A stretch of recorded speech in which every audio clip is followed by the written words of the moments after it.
Davamlı mikroaldık yüzü kümelde. Keşke hayırlı olsun. Ben Adil Eruygur. Her 15 gün bir kıtım ötküzüp durmaktan tarih sohbetleri namı programının hoş geldiniz. Herkese hoş geldiniz. Hoş bulduk, rahmet.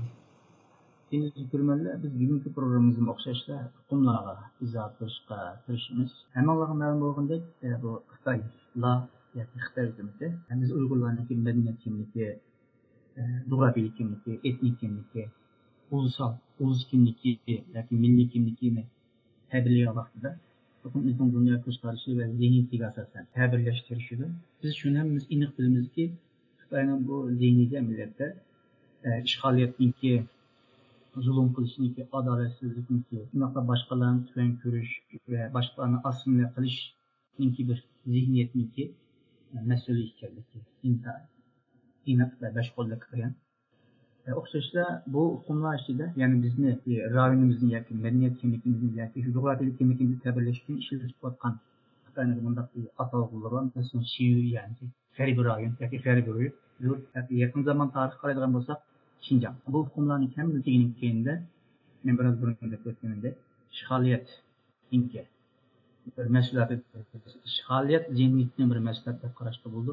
Biz bugun programmamizda shu Şinjanga o'xshash Xitoylarning bizni ishg'ol qilib bo'lgandan keyin shu rayonlarga ishlatgan nomlarini, tarixiy manbalarga asosan izohlashtirishimiz. Avval kim ma'lum Xitoylar shu savollarga javob berishdan burun Xitoylar tarixdan beri bizimki Sharq Turkistonni qancha qatim ishg'ol qilgan va ishg'ol qilgan vaqtida shu rayonni ta'riflash va izohlash uchun qaysi xil atog'larni ishlatgan, shunga yo'ritib bergan bo'lsin. Bu Xitoyninki 20 necha sulolaning ichida Xitoylik bo'lib, bir yerim Xitoylik bo'lib, ikki qatim Sharq Turkistonni to'liq ishg'ol qildi. Qolgani hamda ya'ni ikkisi bo'lsa, birisi ma'lum Xubilayninki Mo'ng'ul davlati yoki Chag'toy. İkisi bölüşüp olgan Sharq Turkistonni. To'rtinchi bo'lsa, shu Manchur imperiyasi. 1757-59 yillar arasındaki ishg'ol, oxirgi ishg'ol bilan Sharq Turkistonni ishg'ol qilgan bo'ldi. Ya'ni Xitoyda hokimiyat qurgan 4 sulola Sharq Turkistonni to'liq ishg'ol qila olgan. Va bu 4 sulola, Han sulolasi, Tang sulolasi, Mo'ng'ulning Yuan sulolasi, Manchurlarning Qing sulolasi, bular 24 yoki 26 suloli davlatning ichidagi eng kuchli 4'i. Eng kuchli 4'i Sharq Turkistonni ishg'ol qila olgan. Ya'ni g'arbga yo'li ochilgan. G'arbga yo'l ochilgandan keyin dunyoga, bu vaqtda Xitoy tilida dunyo degan hukm bo'lmaydi. Ya'ni yer yuziga ochilgan bo'ldi. Shuning bilan kuchlanadi. Emperiyalik ideyasi Nishnon bilan taraqqiy qilib, kengayib, cho'ng davlat bo'lgan. Hamda bu davlat bu yerdagi bir yerim davlat deb o'tdim, ya'ni yerim deganim Tang sulolasi. Tang sulolasining erkak oilasimi Shambeylar bilan bir aloqasi bor. Ayol tarafi zaten shunday. Shuningga bu Tang sulolasining quruvchi oilasi tam Xitoy emas. Şununla bir yerim deginim, yani bir Han sulolasi, bir yerim Tang sulolasi deginim. Hamda bu Han sulolasi vaqtida Hunlarning bisimiga chidamay, yeni bir yo'l izlash, yeni bir siyoset izlash uchun bu miloddan avval 140da shu hokimiyat beshiga kelgan va Wudi bu saltanat ismini olgan kishi undan keyin buni ijro qila oladi. Undan avval 4 podshohati nimishga ijro qilamadi deganda Han sulolasi hammamiz bilamiz, shu Qing sulolasining oxirlarida, ya'ni Qing Shihvanning Qing sulolasining oxirida nurg'un isyonlar chiqqan. Isyonchilarning orasida eng oxirida uftuq chiqqan bu Xanjonlik bu Liu Bang bo'ldi. Liu Bang 200 miloddan avval 206da bu davlatni qurdi. 201da undan keyin bu Xitoyning ichidagi nurg'un isyonchilarni hammani bir taraf qilib, hokimiyatni markaziga yig'ib bo'lgan ekan. Ahirda shu Hunlarga bir hujum qilib, ularni bir taraf qilib olsak, undan keyin yer yuzining tinchligi qo'g'danadi deydi. Ya'ni mening hokimiyatim sog'lom bo'ladi. Ahırı kelip, şu milattan evvel 201-200 yılgacha devam kılgan bir qancha ketim urush var ama Vaydin urushunda bu Xitoyninki manbasiga qaraganda Xitoyning Han sulalasining 400 mingdek askari Rumlar tarafdan Vaydin degan tog'ning cho'risida qorishib olgan. Muasirga olgan. 7 kun 7 kecha muasirda qoldi. Xitoylar och qilib o'lyotdi, suvsiz o'lyotdi, kasal bo'lib o'lyotdi, teslim bo'lmayotdi. 7-kuni kelgan chog'da endi chidamgandan keyin teslim bo'laydi deb, shunga Rum hukmdoriga teslim bo'ldi. O teslim bo'lsa yetmaydi, bu yerda shartlar bor. Birinchisi, bu rayonda mening ustunligimni taniysa, siyosiy jihatdan meningki üstün bo'lganligini taniysa, yana manga beqinsa degan. Ikkinchisi iqtisodiy jihatdan, ya'ni har yil manga to'laydigan nurg'un xarajlar bor. Bu yolg'izlar ochliq, ishlab chiqargan mahsulotlar emas, pul degandek, ya'ni oltin kumushlar bor. Uchinchisi xavfsizlik jihatdan manga ziyon beradigan har qanday, mening xavfsizligimga ziyon beradigan har qanday ish qilmaysiz. Tamam, ma'qul deb oxiri shundan bilan bu jang tugaydi. Liu Bangmi shu jangda uxtirayotgachga hazm qilolmay, kasal bo'lib, oxiri shu dardning ichida o'ldi. O o'lgandan keyin uning bolasi, uning nevarasi davom qildi. Angacha 80 yillikdek bir vaqtda Han sulalasi Rumlarga beqingan shaklda yashadi. Ya'ni milatdan avvalgi 201dan milatdan önceki bu 121'de nim bo'ldi deganda Rumlar va keyingi ko'p turklar, Uyg'urlar bo'lsin, hatto Mo'ng'ullar bo'lsin, bular hokimiyatni 3 markazda qurdi. Birisi asas markaz, bu O'tekenti bo'ladi, Orxon rayonida. Yana birisi sol taraf, o'ng taraf yoki sharq taraf, g'arb tarafda shu 20-30 qabiladan tashkil topgan, ya'ni yerlik 2 tane hokimiyat bor. Bu Rumlarninki o'ng qo'l deki mushu milatdan avval 121'da Xitoy bilan Han sulalasi bilan qilgan urushda nima uqtirdi.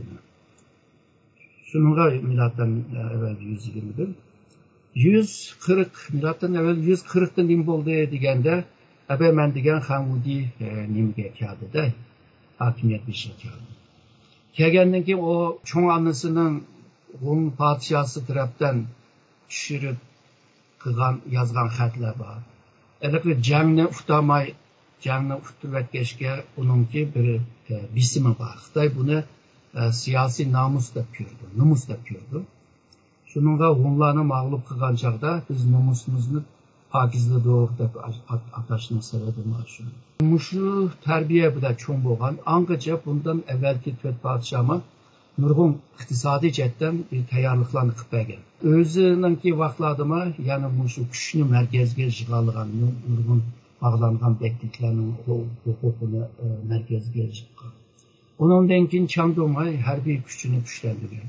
Ularda at yo'qdi, Rumlardan mushu qochoq yo'li bilan Rumlardan urush atlanma olgan.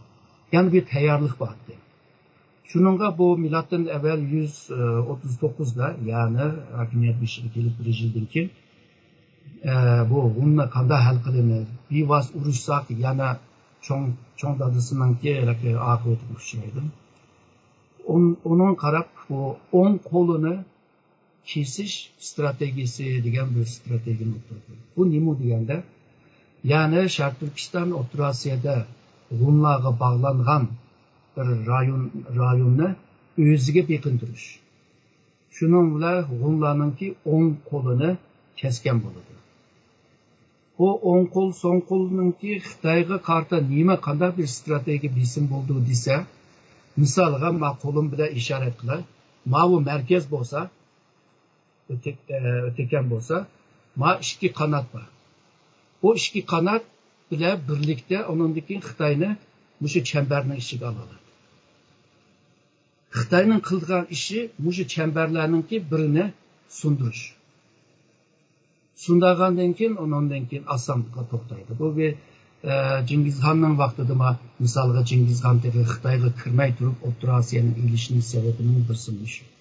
Ya'ni o'ng qanotni kuchlantirish. Keyin Xitoyni shu bu ilish. Chunki bevosita Xitoyga kirsang, ziyon tortib chiqsang. Balki kirayotgan vaqtida ular qechib ketadi, sen devamlı aldığı mansa, ahiri ular qaytib senin belinden kesiş mümkün. Bu Napoleon'un ki Moskva kirişi ve bu Nemisler Moskva kirişi gibi okşaşı. O harbiy jetli gibi mesele. Şununla bu elçi kim baralaydı olmuş rayonga deb elçi tanlaydı. Ahiri Canchen degen bir elçi çıkıdı. Oma yüzdeki adam bilen yola çıkıdı tercümanlarıyla birlikte. O'rta Osiyoga ma'lum. O'rta Osiyoga, shu Sharq Turkistonga, O'rta Osiyoga va Xitoyning qilayotgan shiyi degani shu. Ya'ni g'arb diyori yoki g'arbiy desin, qanday desin, o tarjimandi. Qanday tarjima qilsa shu tushidi bu endi bir qismi. Şunun bilan bu bağlandan keyin bu O'rta Osiyodagi, Sharq Turkistondagi davlatlar Hundan başkasını tanımaydı. Ki bu rayonla yani hazırki biz Şiyi deyotgan rayonla mayli Shijida bo'lsin, mayli Simachaning Shijida va Ganguningki Xanshudi bo'lsin.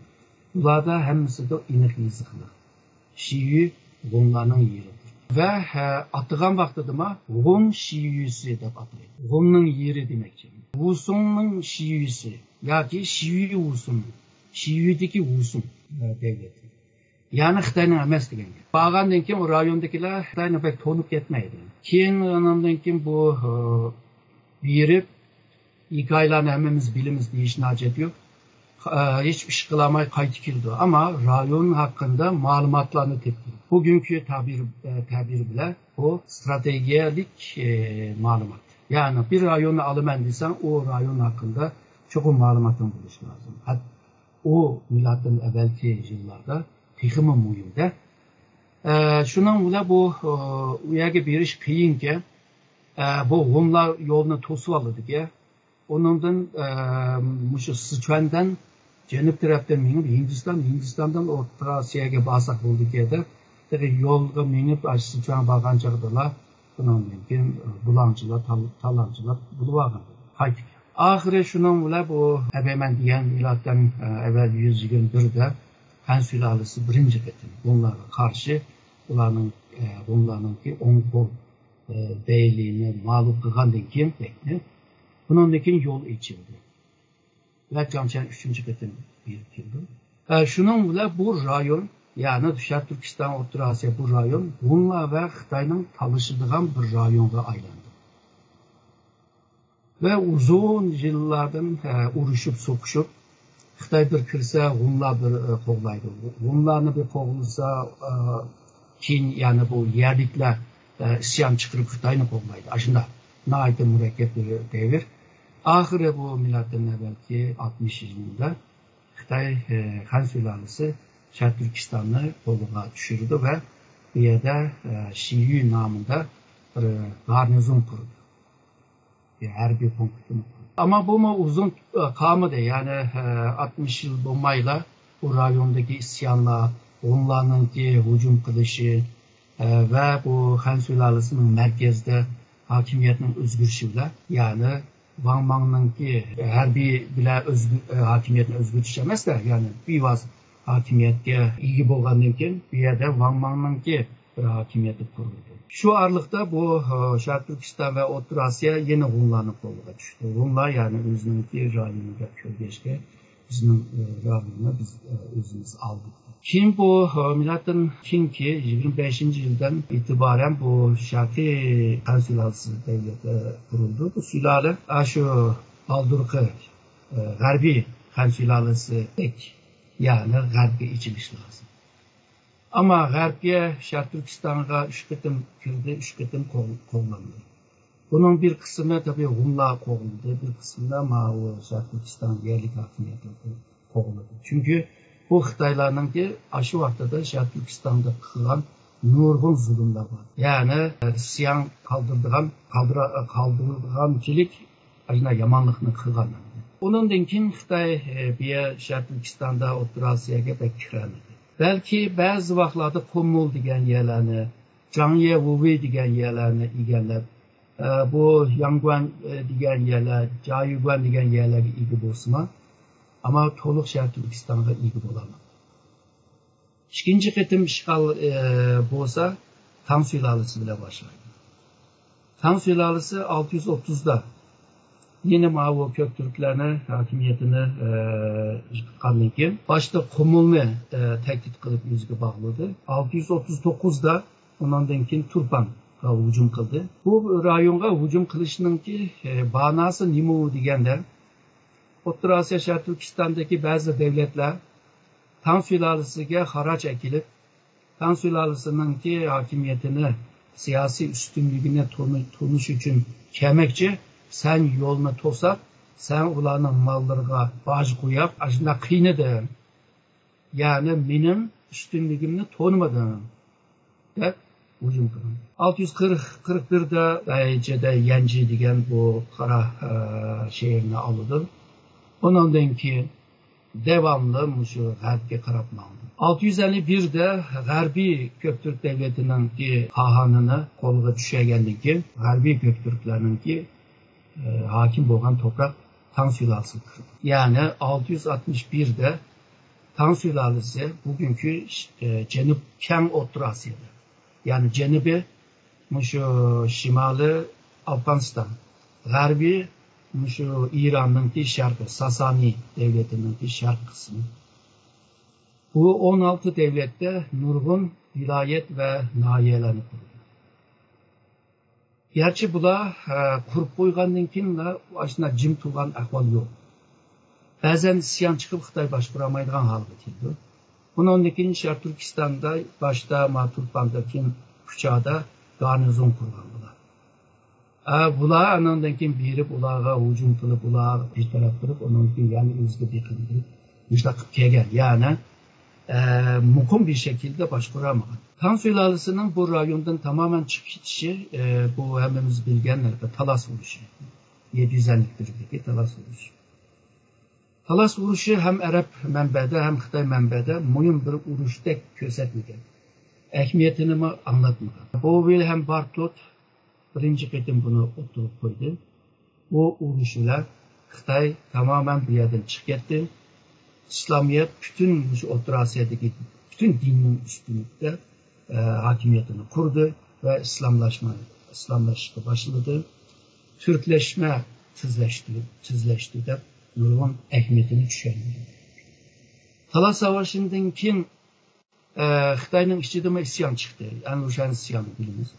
Ondan keyin isyonni Uyg'urlar yardım qilib besberdiyu bir mezgil manda yaxshiroq bir kun o'tdi. Ondan keyin Tang sulolasining ichidagi bu chet rayondagi komutanlarninki isyonlari yoki markazdagi buyruqni anglamasliklar devam qildi. Tang sulolasining 906'da shu nomlarni yıkıldı. Angacha shu O'rta Osiyo Sharq Turkistonda iyi bo'ladi. To'liq iyi bo'ladi. Gansugacha keldi-yu. Bir mezgil Gansuga kuchi yetmedi çünkü Tibetler bu yerga hakim bo'ldi.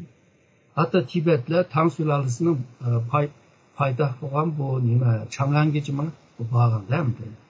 Yani Tang sulolasi ko'ringandek kuchlik bir hali emasdi. Yani nurg'un Xitoy tadqiqotchilar bu haqda ba'zi tadqiqotlar var ko'rsatildi. Ondan keyin Xitoyda shimol tarafda 5 davlatdan 3'ü bu Türkiye xalq qurgandi. Ondan keyin Song sulolasi qurildi 960'da. Angacha shu O'rta Osiyo Sharq Turkiston hech bir Xitoyning qo'liga kirgan. Var mı Tang sulolasi Sharq Turkiston ishg'ol qilgan vaqtida Sharq Turkiston ifodalash uchun bir atalg'u ishlatmadimi? Tang sulolasi Shiyu deb atagan. Shiyu deb atagan ama bu Shiyu degan isim Tang sulolasida biraz keng ishlatgan. Ben degandek O'rta Osiyoning yomon keng yeriga ega bo'lgan vaqti bor. O ega bo'lg'achqa shu rayon haqida ma'lumotlarni o'zining manbalarida yozilgan. Yazgan chog'da shu Shiyu deb atab yozilgan. Da Hindistonni Shiyu deb atagan. Misolga Xuanzangninki Datang Shiyuji degan kitоб misol. Sasanining sharq taraflarigacha Shiyu deb atagan. Bazen tar olup Türkistan'ı alıp üstüdü. Bazen keng olup bütün Orta Asya'nı üstüdü. Hem de Xitaycı'da Mao Şiyu diyen vakti da kandak bir evzel bir hukum buludu diyenler tahlil kılmak biraz ters. Ama Latin harfiyle yazılan tıllarda asan. Çünkü mesela Garp yurdu diyen vakti da o Garp'taki G'ni çoğun yazıdı. Yurttaki J'ni çoğun yazıdı. Çoğun yazılgandan kimle? Bu alaydı bir isim ki. Sayıda hem de düşengil bulmaydı. Mesela Sımaçen bile birle çıktı bu. Yani Cançen'den ki şu Orta Asya seferi bile birlikte çıktı hem bu hukum. Ama Sımaçen birden Şiyu da pişirdi. Birden Şibi Go da pişirdi. Birden Şi Go da pişirdi. Yani o maylıkı inik bir mukum bir hukum işletke emez. Kaçan mukumlaştı digende, ebey digende, milattan evvel o 60 yılında bula karşıya bir garnizon kurgan vaxtlarda. Ondan dekin oldu. Ama bir mezgilden kim ayrıldı, ketdi dedim o. Garnizonma tübüdür. Keyin yanı bir kurpaktı, yanı bolmadı, yanı bir kurpaktı, yanı bolmadı o ajna bir tarih ötken. Şununla bir garnizon kurgan vaxtida bir Şiyu, çoğun hatlik Şiyu bulurdu. Ama kılamagan vaxtida o Şiyu normal bir isim. O isimle biz bunda düşünüş lazım. Xitay'nınki rayonunun garbideki zemin. Çünkü Xitay mənbələr Xitayda köpərək boğaçqa o mənbəyə təsir, o mənbəninki təsirə uçurab ketken nurgun insanlar var. Şununla Xitay'nınki nokta nəzərdən Şiyu'ya qaraş emas, Şiyu'dan yani İçki Asya'dan Xitay'a qaraş. Bu doğru buludu. Dep tarihçiler hazır buna oturup koyuyorlar. Bu gerçi 1950'lerde bu hukum İçki Asya diye hukum çıktı ama 80'li 90'lı yıllarda onundaki bekerek çıkışı çıkmıştı. Yani Türkistan'dan Orta Asya'dan Xitay'a nazar kılıştı. Bunun için göz karaş özgergenden kim nokta nazar özgergenden kim durum kömügen bazı malumatlar, bazı uçurlarını körüşke başladı. Çok insan. Metot almaşkandan kim yenilikle tedarüldünüz mü? Son sülalesi mi Türkistan'da ağını yok. Ming sülalesi, Yuan sülalesi dep öttüm. Ming sülalesi kelgen çağda başlangıçta şu kumulğaca kelgen. Kumul garnizon kurgan ama bütün Türkistan ağını yok. Ama ulamı Şiyu dep atap kelgen. Ama Şiyu'nun merkezindeki devlet hem de Timur'un devleti. Timurlenkin devleti. Kim bu Ming sülalesi mi acizledi. Fakat Türkistan'a mı kiledi. Türkistan'a Mançurlar 1644'te Beijing'e kürüp hakimiyetini kurduyor. Ama 1757-59'da ondan sonra Türkistan'da tolup alalım. Yani Talas uruşundan Mançurların işgalgaca 10 yıl var. Ama Xitay'daydı bizimki şu Orta Asya'da Türkistan'daki devletlerinin bazı ticaretçiler bizge kilip soğuk hediye ekegeşke ola bizge biat boldu deydi. Mındak düşündüm. Ola hem de bir ticaretini kılıvala. Kılıç'tan evvel padişahı bir hediye versen pek isil buldu. Yolla içildi. Dep öyleydi. Şunun kolu da somkılarda sepet gelen mallarını sırtır. O malı bu pulga anamdaki Xitay'dan malıydı. Anamdaki kaydıdır yani ticaretin şu var mı? Xitay'la madem da oyladı yani başkalar biz 7 ekas bular biat kıldı da oylaydı. Xitay'la eğer başka bir yat milletin padişahı görüp hediye yaparsa yüzünü biz Allah'a beyat kılıp oylandı oylamandı. Aşında oylaydı. Ama hediye apırdı. Misalga Hunlar bolsun, Türk bolsun, Uygurlar bolsun. Ulağa elçi evetken vaxtda çokum hediye apırdı. Ama yukurdan tövenge buyurulgan hediye. O kağanla Xitayga hediye apagan bolsa tövenden yukurga sungan hediye. Birisi buyurulgan, birisi sunulgan. Bir yerde o Xitay'nınki yeryüzünün merkezinde bolganlığını zaten aşı Xitay'nınki saraylarına kirip padişahını körep boğuca aşı tövenden netçi yüz pelempeyini minip aram baralaysın. Hem de o İgizye'de oturdu. Şununla aşı seninki gururunu, seninki aşı azrak bir inavetin bolsa hemini sundurup aşı kademe deskizip neç saat mangızıp ahire aşı aç bir şekilde onunkin görüştürdü. Onunkin tamak verip, arak verip, işçiler nesin deyip acınak kılıdı. Men verdim sizlere. Yani lütfi kılmak yani. Bu Şii degan isim hem de tarihinki her devirde onunki mezmunu, mahiyeti, şekili hemmisi özgür turgan bo'ldi. Şununla bu Şii de koyuvasak Xitay, o çokum Xitayninki buludu degan mana kelmaydi. Haqiqat u emas. Ama Xitayninki muşunda siyasi zihniyeti var. Misalga muşu 1757'de o kalmaklarını mağlup kılgan için kalmaklarga bekingan Kazaklar vardı. Kazaklarınki Uluk Cüz'ninki reisi muşu Mançur İmperiyası'na hediye verdi. Hem de atlarını tuzdan bizden zulümden de. Ama Mançur İmperiyası'nınki nimelerde, tarihi menbelerde bu bizge bekindiydi. Bu bekindi degan nima hamda bir emperyallikka bekinmak mana degandi. Ama bugünkü Xitoy tarixdagi mushundaq munosabatlarni bugünkü xalqarodagi munosabatga o'xshashlashtiryapti. Bugün ulus devletler tarafından şekillendirgen bir xalqaro munosabat var.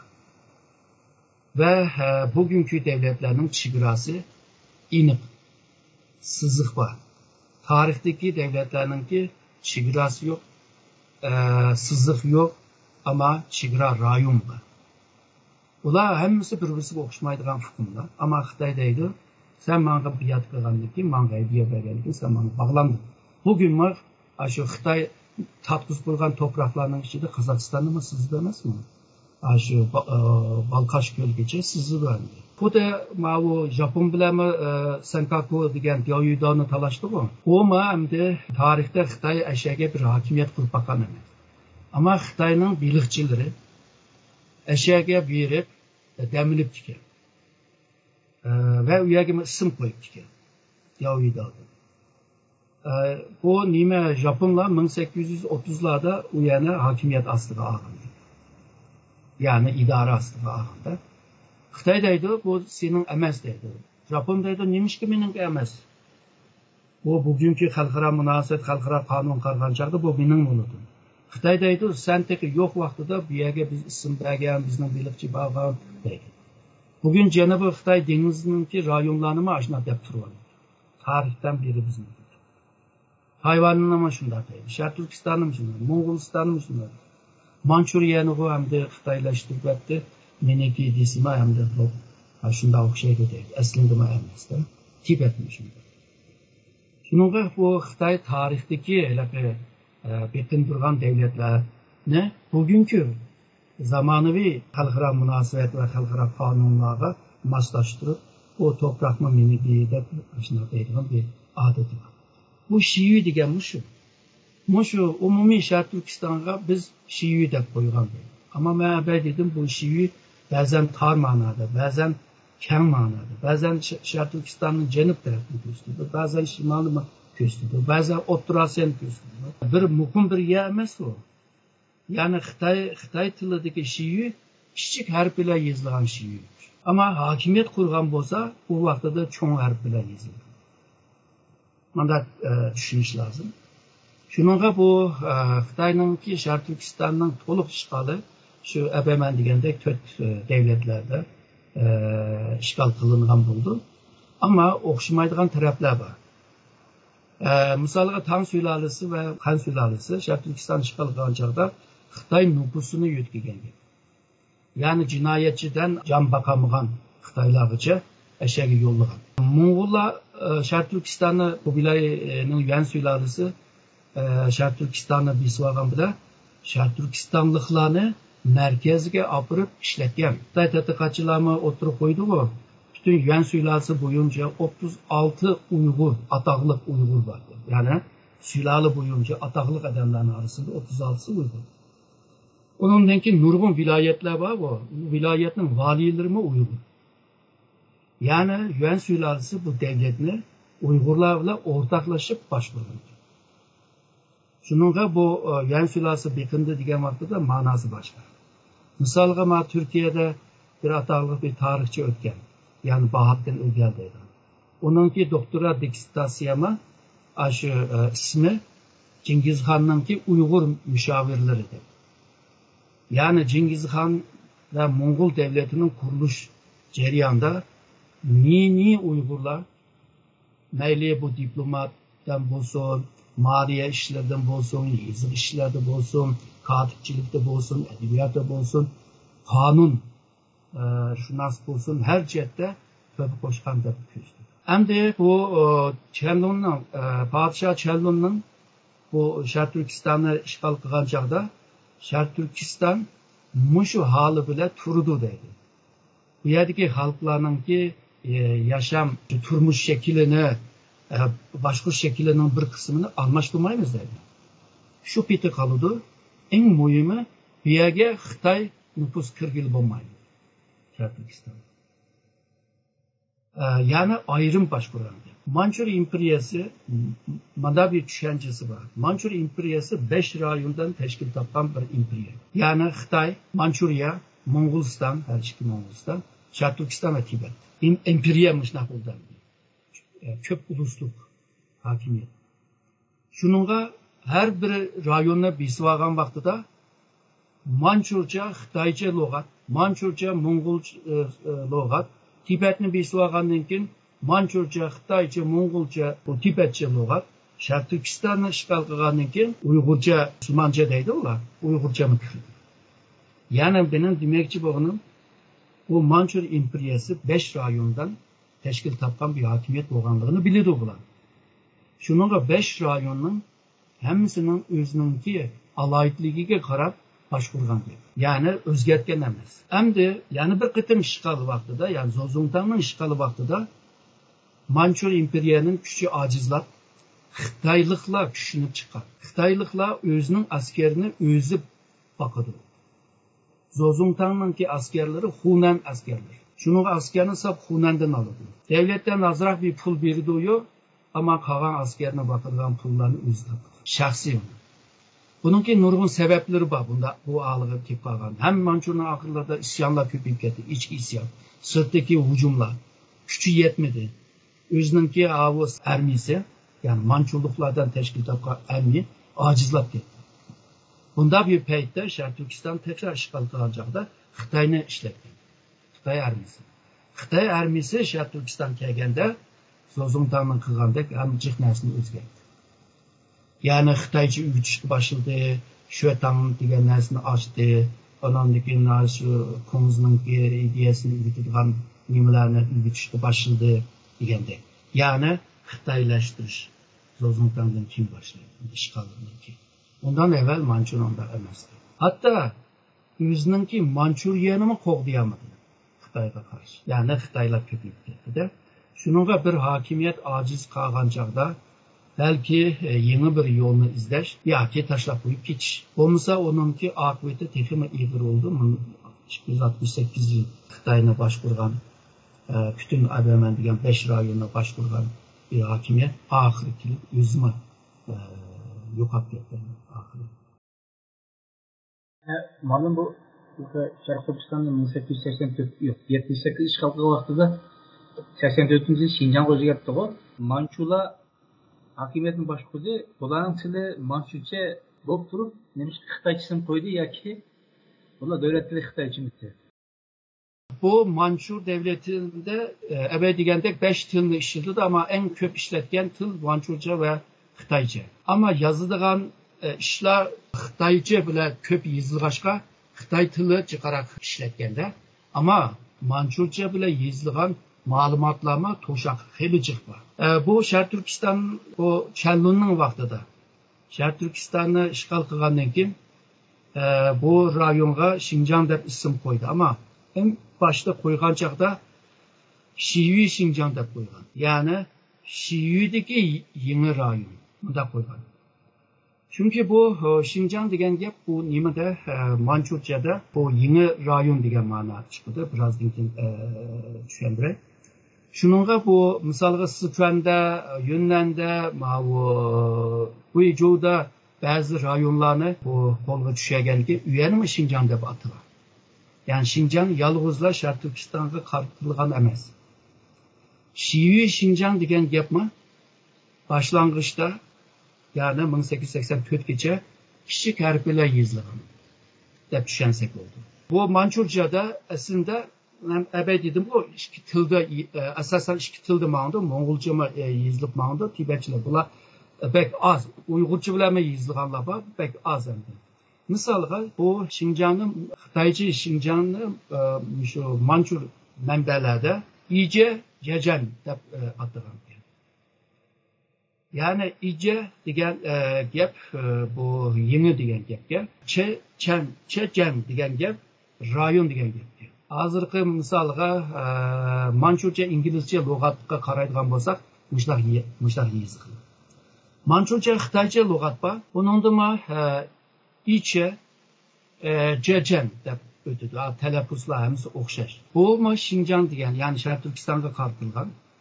Qanday topdim deganda, bu lug'atda ham Manchurcha ma'lumotni yeniga qo'yib, ham Xitoycha ma'lumotni yeniga qo'yib ularga fermandaki Manchurchadaki fermanda içe Chechen degan bo'lsa, Xitoycha fermanda Şinjan deb ataladi.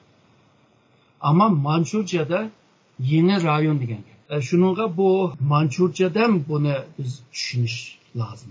Buni ba'zi lug'atlarda lug'at chetdimi bir izoh beray. Misalga shu 19-asrning oxirlari 20 asrning 5-yilgacha İngilizce Xitoycha lug'at yoki Xitoycha İngilizce lug'at degan nurg'un lug'atlar bor.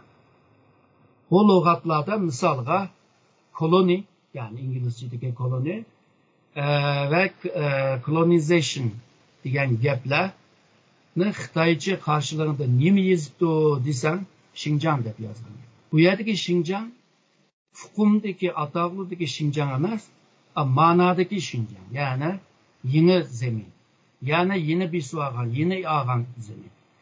Ben degandek Manchurlar yeni bir suagan, yani Şinjan deb atap mangayı vergendek.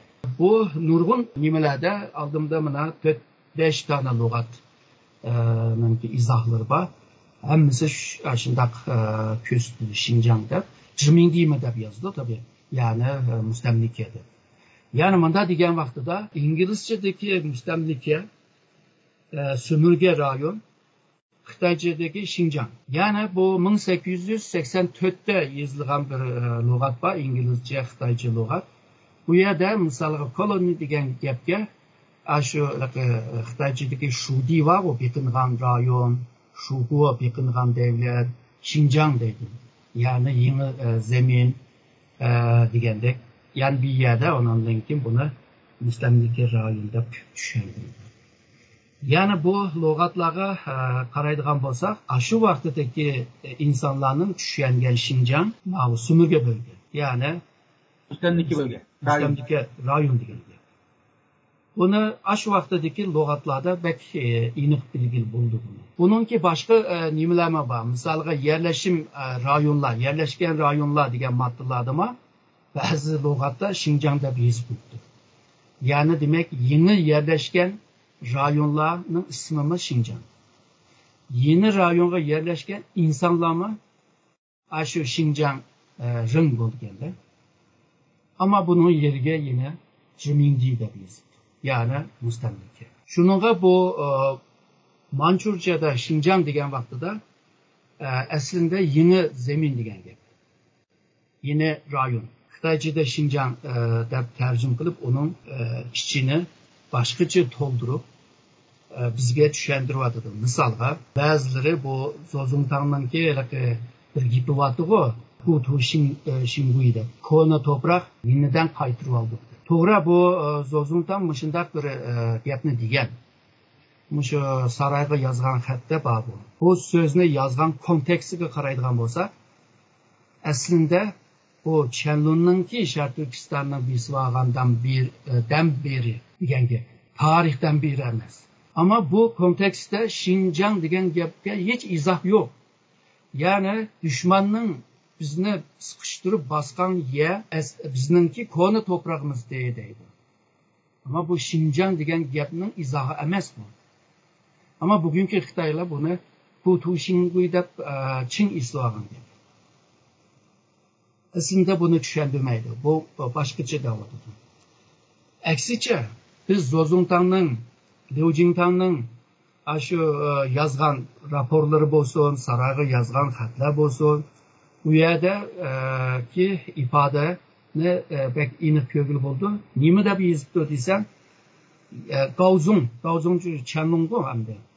Gaozongning vaqtidan beri Sharq Turkiston birinchi qitim bizning xaritamizga kirdi deydi, yoki hokimiyatga kirdi deydi. Ba'zi yerlarda Chanlong podshoh o'shani ishg'ol qilgandan keyin bu rayon bizga bekindi deydi. Ya'ni tarixdan beri falonchi bisvaldi, tukuncha ilvaldi, ishg'ol qilvaldi, shunga bizning deb yozgani yo'q. Bugünkü Xitoylar yozyapti. Ya'ni tarixning haqiqatini burunlab boshqacha bir ma'noga egilib, ya'ni Xinjiang azaldanlar bizning qachon mushu azalnimi deyamaydi. Çünkü DNA'ni tekshirib kelsa, bu rayondagi DNA Xitoy bilan selishtirgan chaqda Xitoy bilan jiq farqi bo'ladi. O'xshashlik bo'lsin. Shuningga Jiangchendan itiboran deydi. Çünkü Jiangchendan itiboran demisa, bu mu ayıp bo'ladi. Çünkü Jiangchen birinchi qitim O'rta Osiyo Sharq Turkistonga kirgan deb Xitoy manbada yozilgan. Birinchi qitim bu yo'lni teshib mangan adam deb ataydi buni. Bunun için Jiangchen'den başlar. Ama Jiangchen 2 qitim beribmi, 3 qitim planlab, 2 qitim beribmi degandek o neticeni ağını yok. Ahir Xitoy şu imaj projesi deydigan bir narsa var bu. Chiroyli ko'rsatib seni qoyil. Shu yo'li bilan qildi.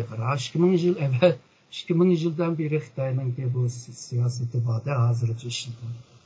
Shu sulolasidan mana shunday O'rta Osiyoliklarni bog'layman deb sizlar kelinglar, qanchalik kuchinglar bo'lsa shuncha mollarni ketalaysizlar, yeydigan ichadigan bekor, qaysi oshxon kirsanglar tomoq yeysizlar, qaysi mehmonxona kirsanglar yotsizlar deb. Shuning bilan bu Xitoylar chang'anni chiroyli yasaymiz deb bizda ipek yomon ko'p deganni bildirish uchun chang'andagi daraxtlarni o'rab shu ipek bilan rengarang ipeklar o'rab qilib yutibdi-da. Bir so'doq bir odam kelib deydi, sening mushu ko'chining oq tarafda osh qilib o'layotgan odam bor, sen bu ipekni bu daraxtlarning tallari o'rab bunday qilib odam aldashning nima hikmati bor? Bu gap shu so'zlar tarixida yozilib qolgan. Ya'ni shunday imaj qilish. Bazı tarixlarni o'ziga qarata o'zgartirish. Bu ig'ir hamda. Chunki buningki jiq foydasi bor. Agarda seni kallangni ashunday qilib yuvagan bo'lsa, sen ashuningki tushungan shaklda tushunishga boshlaysan-chi. Bana damak gelirse konuşmanın bir bu var. İşgalıklı için bir aldığımın atalıgısını özgertivet dep çok. Şundak bu. Bunu özgertivet. Atalıgan nes. Keyin alaqi bu Pongzujingma shu gaplarni deydi-ku. Ya'ni bir millatni yo'qitaman desang, shu o'tmishini hamma nimani yo'qsa, tarixini, nazarliqgacha hamma nimani. Ya'ni u yo'qolgandan keyin bilgan narsam qolmaydi. Shuning Xitoy nimasi shu bo'ladi. Aslida bu Xitoy tarixchilikda o'zining nuqtai nazaridan boshqasini yozgan. Boshqasini yozgan vaqtida yaxshimi yozdi, eskimi yozdi, onu bilemeyiz. Onu qanday o'qish masalasi bor. Misolga deydi, bu Uyg'urlar shu nayt vahshiy, ichki yuzlik, shu pulni ko'rsalar, shu nima bo'lib ketdi deb yozdi-chi. Bunda bo'lsa buni biz tarjima qilgan chaqda qanday tarjima qilamiz? Masalasi bor-da. Misolga bular nayt vahshiy desa, nayt cesur deymiz. Çünkü o cesur bo'lmasa Xitoy vahshiy deb yozamaydi-da. Bular adam yuzi var ama bo'ri yuragi var demlar shunday gaplar bor. Hayvonga o'xshatadi, bo'rilarga o'xshatadi degandek. özleri hem de nayda isil insan bulup ötüdü de. Ama Xitay'nınki tarihte kılgan işkencelerge karaydıgan bolsang, o vahşet, o dehşet hem de sözler tügetkili olmaydı. Kendime değiştik o Türkiye'de bir gap var. En vahşi işkence Xitay işkencesi, Çin işkencesi deydi o. Ataqlı boğaçqa Çin işkencesi deydi de bunu. Şununla bu Xitay mənbəlerde yazılğanın həmmə nima toğru olmaslığı mümkün. Onu başqaça bir okuş gerek. Ondaqda ilmi uslublar qilish lazım. Tarihçilikte öz aldığı bir uslublar var, metodlar var. Onunla qarab onun tətbiq qilish lazım. Eğer de ma mandaq depdi, ma avandaq depdi, bolmaydı men mandaq deymen dese bolmaydı. Onu kılıplığa, uslubga tushirish lazım. Misalga, bunlar vaqtida bir Hun komutanı Xitayga teslim bo'ldi. Shundan bilan bunun ismi Gaobushi deydi. Bazı Uyg'urlar deydi, bu Hun bo'lgandan keyin bunun ismini Gaobushi deb Xitoycha o'qimayli buni. Qanday o'qiymiz? Gaobushek deb o'qiydi. Bunun hamda Gaobushek deyish uchun Go degan yildizni tepish lazımda hamda kona qadimiy Türk tillarida Go bormi yo'qmi? Şununla o tilni yasıgan vaqtida yana şu tilninki, şu filolojininki bir uslubları, metodlariga onun qarab qilish lazım. Bo'lmasa Xitoyning qilgan o xatoni biz ustiga yana xato qilgan bo'lamiz. Ondan keyin bu xato xalqlar tarafdan tanqid qilindi. Shundan bilan o'ttirda qoldiran. Shunga hamma nimani shu ilmiy qilish kerak endi. Malum hayatta siz mühim bir nesini tekleyen buldunuz da, o Mançur devrinde bizim Şarkı Türkistan işgal kılan G'arbiy rayondaki Şinjan, yani G'arbiy rayonun yeni rayon dediniz. Başka rayonun işgal kılan vaxtida mesela Guyju deyimiz uyabiye. Aşağıdan Şinjan degenler. Şu Guyjuga yoki yeni qo'shilgan ziminga deyilgan bu Şinjanga atalg'u qachondan beri iste'molni qilib yoki qachondan beri ishlatilmagan. Manchurlar şu Chandunning vaqtida nurg'un yerlarga yeyilib yerlarni besib olgan. Chandun deydi, hayatımda ben 10 cho'ng ishni qilgan deydi. 10 cho'ng ishning birisi Sharq Turkistonning ishg'oli. Qolgani shu janub taraf. Bu janub taraf, Xitoyning janub taraf rayonlar asosan shu Miao degan millatlar ve o millatga o'xshaydigan nimalar bor, millatlar bor. Ular hamda yeziq tili bo'lmagandan keyin hamda ularning o'tmishini yaxshi bilib olmaydi. Chandunning vaqtida mushani har besib olgan yeni yerlarni bo'libmi Chandun bilan munosabat bo'lgan bo'lsa, u yana hammasini Xinjiang deb atgan. Ve şu cenub tarafında, şu Yunnan, Guizhou tarafında Xinjiang altı nazırlığı da bir nazırlık mı var? Yani altı nazırlık ne bir nazırlık veriyor? O altı rayonun ismi Xinjiang değil mi? Şununla Xinjiang'ıma küçük harfle okuş lazım. Ta ki 1884'te Xinjiang ülkesi diye isimini koyulan vaxtıda ondan keyin cho'ng harfga aylandi. Alayda bir ismga aylandi. Misalga shu 1884dan avval Sharq Turkiston haqida nurg'un kitoblar yozilgan. Shiyu Shuidaoji deymiz, yani Shiyu Tuju deymiz, Shiyu Tongwenju deymiz. Hammasi Shiyu deb yozilgan. Yani Xinjiang deb yozilmagan. Ama Xinjiang ismi paydo bo'lishga boshlagan. Ama küçük harf bo'lgandan keyin ona Xinjiang deb ishlatmay, Shiyu deb ishlatdi. Ama shu 1884'da ondan keyin Xinjiangni cho'ng harf qilib ishlatishga boshlagan. Xinjiangning ma'nosini hilma Manchurcha degan bir ma'lumotlar borki, ya'ni manbalar borki, bu manbada Xinjiangning qanday ma'nosi bo'lganligini o'rganib oldi. Demak ki Manchurlar hakimiyetininki esas bo'lgandan keyin biz Manchurchani esas alamiz. Xitoycha onun qo'shimchisi. Xitoycha uning tarjimasidir. Evet. Bundaqda Manchurchada buni shu yeni rayon deb ko'rsatgan bo'lsa, bundaqda Xitoychadagi Xinjiang shu yeni rayondir. Va yeni rayon qachon oldi? Bu Qianlong oldi, o vaqtida oldi. Bu rayonni bir mustamlika rayonga aylantirishga ki bir imperialik bir yerlarni besib olgan bo'lsa, buni mustamlika rayon deydi. Shuningga bu shu vaqtlarda yozilgan lug'atlarda, men misol bergandek, bu lug'atlardami nima deb yozildi? Mustamlika rayon deb yozildi, Xinjiang degan. Shuningga bu Sharq Turkiston deb atagan bu rayon, Xitoylar Xinjiang degan bo'lsa, cho'qim shu mustamlika rayon degan. Bu Xinjiang degan zaten hala dünyada yeni rayon. Xitoylar şu Xinjiang degan ism qo'yib qo'yishni yaramı hazır. Çünkü bilinmeydi bu yeni rayon degan gap, mustamlika rayon degan gap. Hamda bu ismni Xitoylar qo'ygan emas, Manchurlar qo'yganda hamda en boshda. Qo'yib olgandan keyin tabii buningga biroz yaram bo'ldi. Yaram bo'ldi qachonlarda deyli, misoliga shu 1957 da Sharq Turkiston avtonomiya qurilib bo'lgandan keyin nurg'un Uyg'urlar bu narsani sezdi. Çünkü Uyg'urlarga quruq bir qalpoq kiygizib qo'yib, bütün rayonni boshqa millatlarga bo'lib o'tgan. Bu yana ya Uyg'uriston deymiz yoki Sharq Turkiston deymiz deb eslab olgan. Chunki bularningki Xitoyga shikoyat qildi-ku.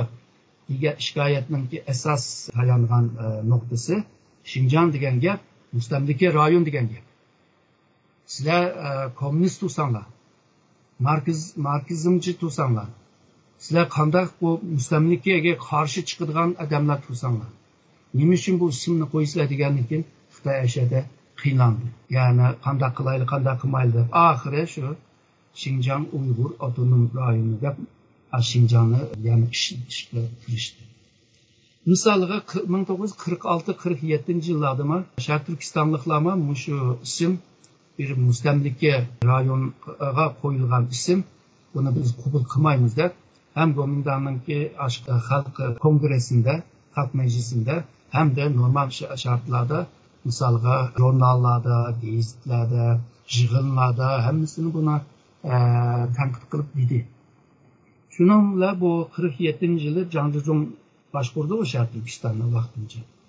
Boshqurgan chaqda Zhang Zhizhongmi hem atrofdagilarga tushuntirgan hem de markazdagi Xitoyga yozgan xatlarida bor. Deydi bu Xinjiang degan gap, shu mustamlika rayon degan gapga bu rayondagi xalq buningda nihoyatda norozi.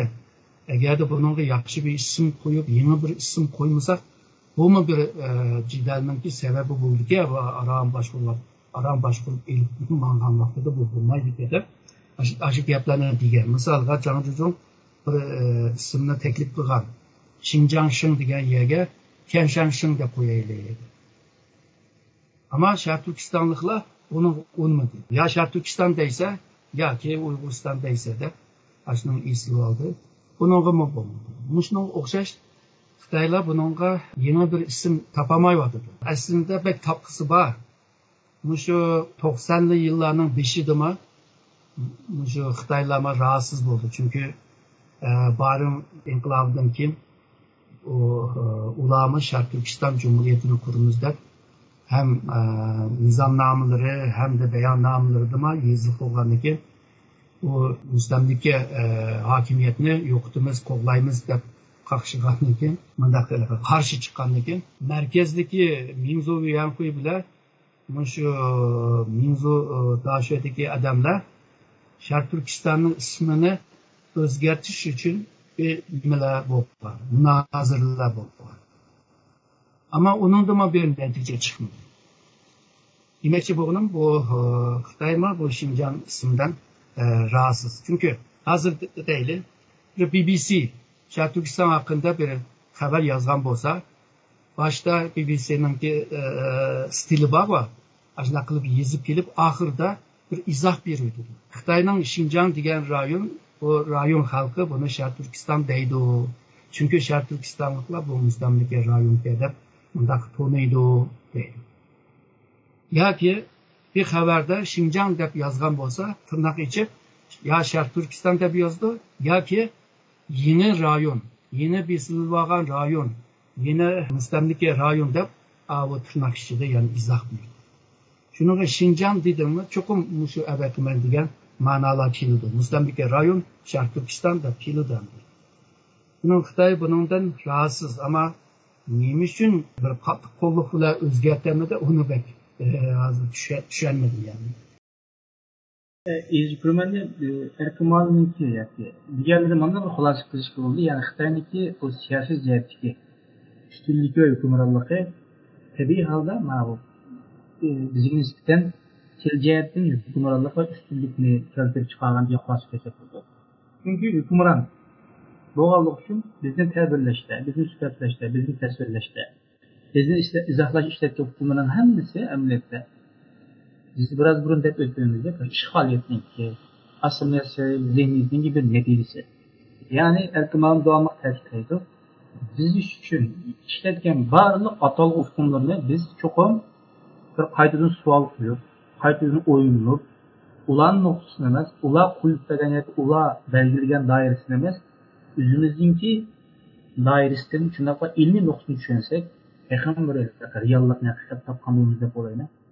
Malum onda bo'lsa konqurs va qimmatli atrofliq anonsga ko'p rahmat. Men rahmat aytaman.